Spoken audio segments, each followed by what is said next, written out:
Bismillahirrahmanirrahim. Kenapa banyak orang yang berbeda-beda dalam menjalankan agama ini? Padahal Tuhannya sama, nabinya sama, Al-Qur'annya sama. Bagus pertanyaannya. Karena berbeda-beda memahami Al-Qur'an dan hadis. Makanya dakwah salaf ingin mengajak agar satu pemahaman. Apa itu? Memahami Al-Qur'an dan hadis dengan pemahaman para sahabat.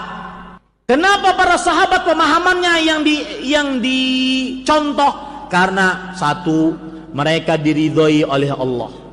Dua, mereka dicap oleh Allah dan Rasulnya sebagai manusia terbaik. Tiga, mereka kalau salah di dalam memahami Al-Quran dan hadis, kalau salah di dalam mempraktekkan Al-Quran dan hadis, langsung turun wahyu dari 7 petala langit kepada Nabi Muhammad SAW yang membenarkan, mengoreksi perbuatan kesalahan para sahabat. Dan tidak ada kaum yang seperti itu kecuali para sahabat. Saya beri contoh. Ada seorang sahabat ketika junub, beliau berinisiatif junub pagi-pagi hari sebelum subuh. Junub, bermimpi junub. Tapi tidak ada air. Nggak ada air. Otomatis tidak bisa mandi. Maka akhirnya beliau berinisiatif. Apa yang beliau lakukan? Berguling-guling di pasir. Seperti berguling-gulingnya kucing. Fatamarraga kama tamarragad dabbah, dalam hadisnya begitu. Maka beliau berguling-guling di pasir sebagai tanda bukti bahwasanya beliau mandi pasir. Kalau hadasnya hadas kecil kan bertayamum cukup. Ini hadas besar, maka beliau berpikiran, oh berarti harus mandi pasir. Sampai kabar tersebut kepada Rasulullah SAW, beliau cuma mengatakan, la yakfika an taqula biyadayka hakadha. Tidak, cukup kamu lakukan begini. Pegangkan tanganmu ke dinding. Kemudian kalau ada debu maka tiuplah, kemudian usapkan ke wajahmu, kemudian usapkan ke kedua telapak tanganmu. Selesai urusan. Lihat, yang salah dibenarkan melalui wahyu. Itu tidak pernah terjadi kecuali siapa? Kepada kaum siapa? Sahabat. Makanya saya mengajak kepada kaum muslimin, ayo ke ajaran salaf. Apa maksudnya? Memahami Al-Quran dan hadis dengan pemahaman siapa? Para sahabat. Apa salahnya mereka?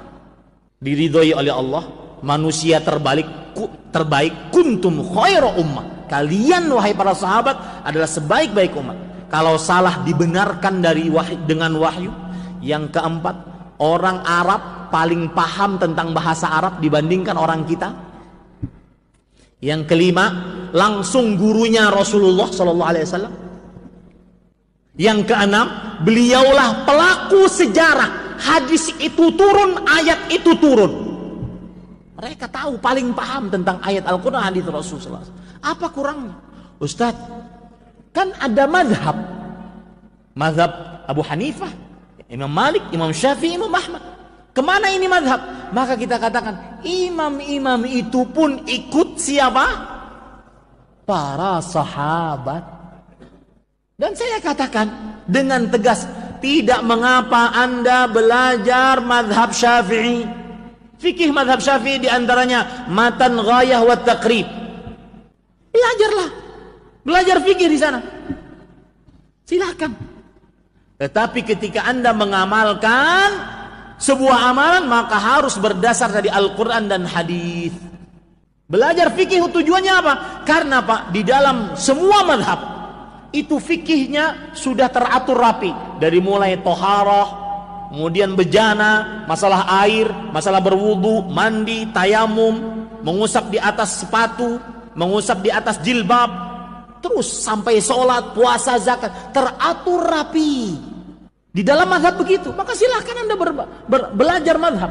Bahkan saya katakan, silahkan Anda mengatakan saya mazhab Syafi'i. Boleh, tidak ada yang melarang. Asalkan kalau beramal harus berdalil dari Al-Quran dan Sunnah yang dipahami oleh para sahabat. Nah itu sebabnya yang bertanya ini. Kenapa Tuhannya kan sama, nabinya sama, kitabnya sama. Yang beda apanya?